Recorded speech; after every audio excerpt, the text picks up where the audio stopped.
22শে শ্রাবণে ফিরে পাওয়া, বলা ভালো 22শে শ্রাবণে নতুনভাবে রবীন্দ্রনাথ ঠাকুরকে ফিরে পাওয়া।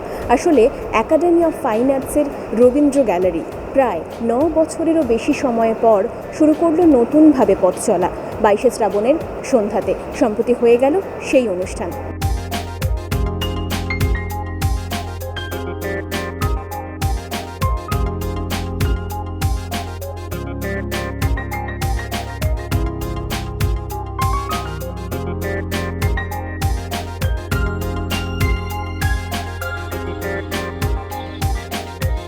আমি ছিলাম ছাদে তারায় ভরা চৈত্র মাসের রাতে, হঠাৎ মেয়ের কান্না শুনে উঠে দেখতে গেলেন ছুটে।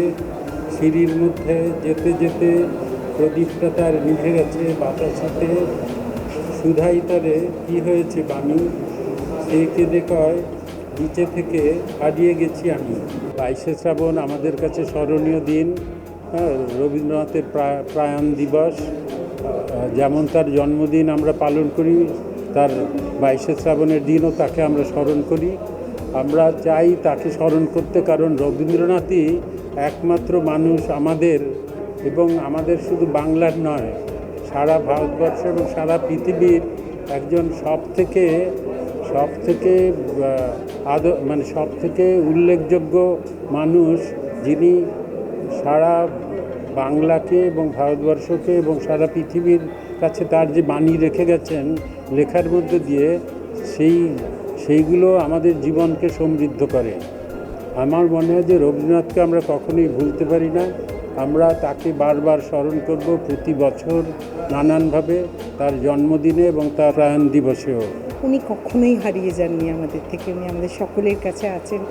আর যোগেন চৌধুরী মশাই কিন্তু আজকে আসেননি, উনি আমাদের সাথে মিটিং করেছেন একদিন এসে। পুরো কোন পিকচার্সগুলো 82 পিকচার্স যে সিলেক্টেড হবে পেন্টিংস, উনি আমাদের গাইড করে দিয়েছেন। এতগুলো পেন্টিং, এতগুলো আর্টিফ্যাক্টস, আর ধরো দাঁড়িটা, চিঠিগুলো যেগুলো রানু মুখার্জিকে লেখা, সেগুলোকে যে প্রিজার্ভ করে রাখা হয়েছিল 9.5 বছর।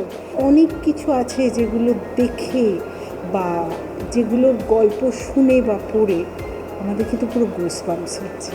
সেটাই আমি নেক্সট জেনারেশনকে গিফট করতে চাই। রবীন্দ্র গ্যালারির নতুন এই পথ চলার শুভ সূচনায় উপস্থিত ছিলেন প্রবাদ প্রতিম চিত্রশিল্পী যোগেন চৌধুরী। তার রং ও তুলির টানে আরও বেশি জীবন্ত হয়ে উঠল এদিনের সন্ধে। এরকম বিভিন্ন আপডেটের জন্য চোখ রাখুন মিউজিক বাংলায়। এনজয় সারাদিন।